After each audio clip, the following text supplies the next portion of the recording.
It says now. All right. Well, good morning. How are you?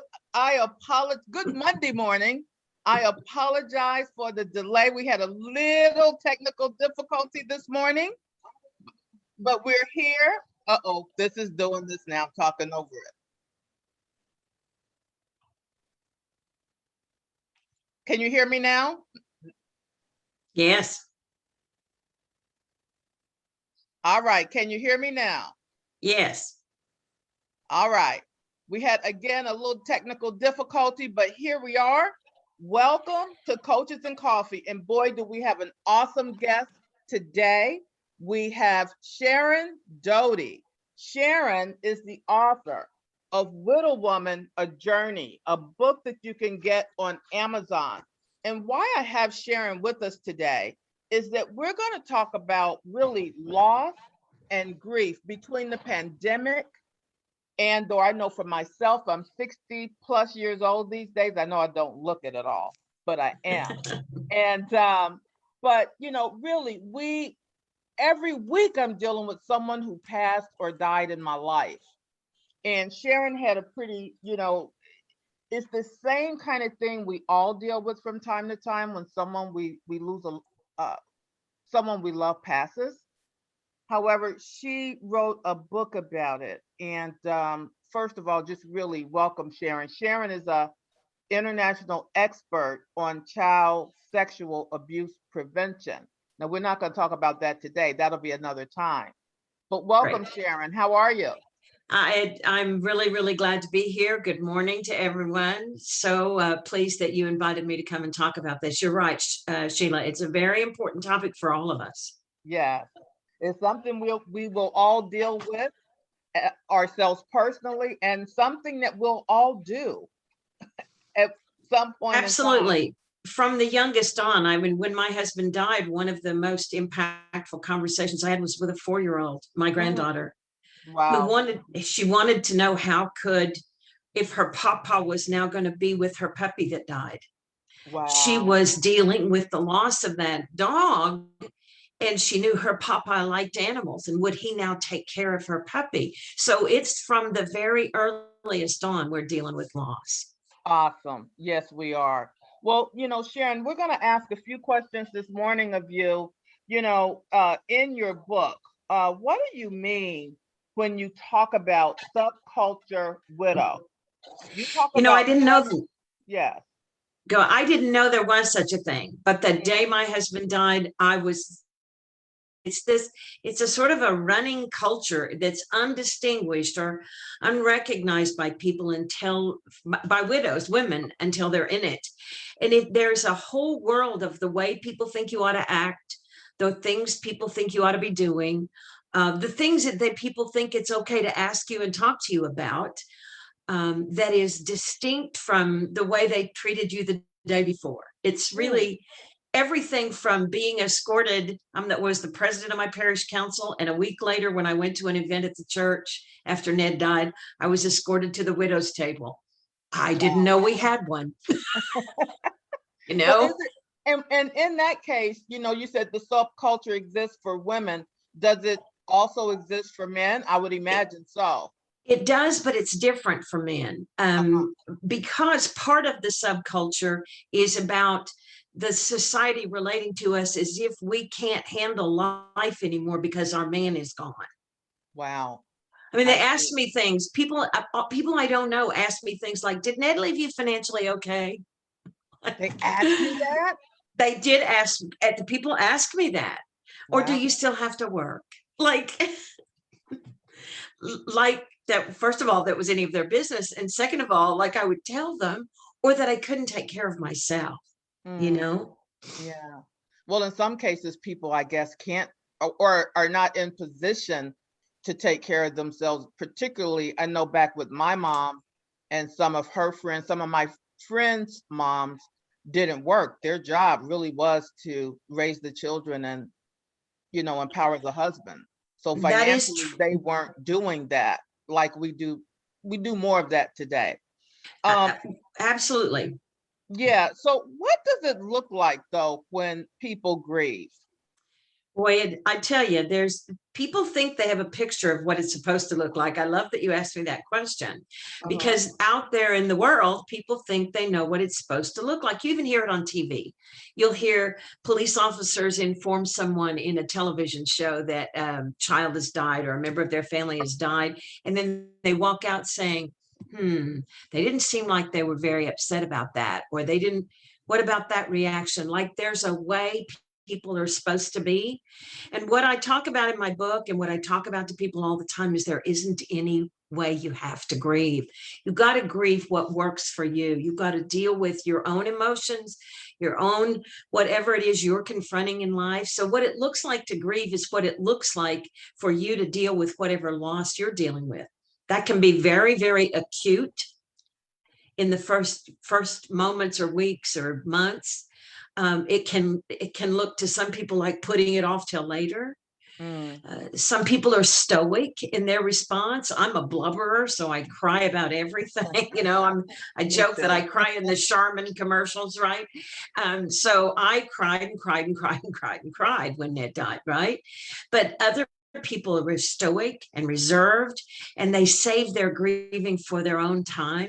So what I really encourage people to do is to not make a judgment about how you might be dealing with it and put that on other people. Let them grieve in their own way.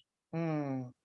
It's really, really great. And then I know this past year and a few months, we've all been dealing with this pandemic Yes. where loss has, you're healthy one minute and the next minute we've had friends, family members, children on ventilators. So it's not only is it sudden, it's because of the virus. So whether it's let's just talk about that for a minute. So what do you suggest? I mean, what do you see about that? What do you have to say about that when people lose someone sudden or particular this past year in particular? Well, yeah, I would say what I have to say about that is that it occurs to me that Mhm. it's quite likely that the grieving process for people who lost someone during the COVID, during the pandemic, especially during the shutdown, the shelter in place from March to March, basically, Yeah. that we've all been, especially during that time, it occurs to me that it is going to take a lot longer for people to recover from the acuteness of that loss Yeah. because there wasn't any opportunity to complete most of those. We couldn't have funerals. We couldn't gather and celebrate life with one another. We couldn't come together and hug one another. Mm. We couldn't touch. And even if they didn't lose, like I have lots of friends. My dearest and oldest friend died in 1993, and her husband died this last year, but he died of natural causes. One of my dearest friends here died on the same day that I was marking Ned's death here, but she died of liver cancer.